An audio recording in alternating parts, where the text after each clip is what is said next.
na po yung part 4 ng tour sa bahay namin. At bago tayo magsimula, shoutout muna pala kay Lolo Bong. Nagbigay sa amin ng bahay.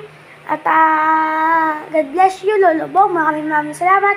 Hindi po dahil sa inyo, wala po kaming bahay. So, may pagbabago lang ng konti sa bahay namin.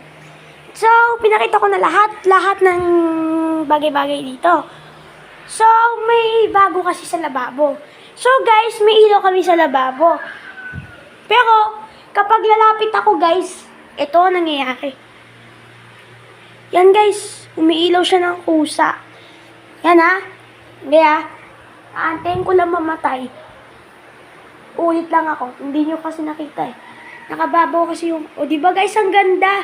Kapag madilim siya, guys, maganda rin. O, diba? Yan, tap. Kasi, guys, may sensor siya. Malalaman.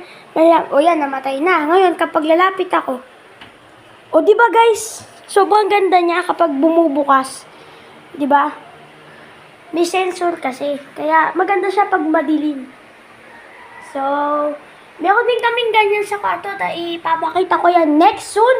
Hanggang part 5 pala ito kasi meron talaga mga pagbabago sa bahay. So, guys, dito na nagtatapos ang video ko. At sana, patuloy nyo pa akong suportahan. O ulitin ko, shoutout kay Lolo Bong. Salamat sa kanya. Kundi dahil sa kanya, wala kaming bahay. Salamat, Lolo Bong. God bless.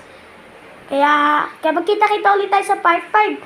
Bye-bye, guys. See you. At update ko lang. Gagawin ko yun sa March 10. Bye-bye, guys. See you.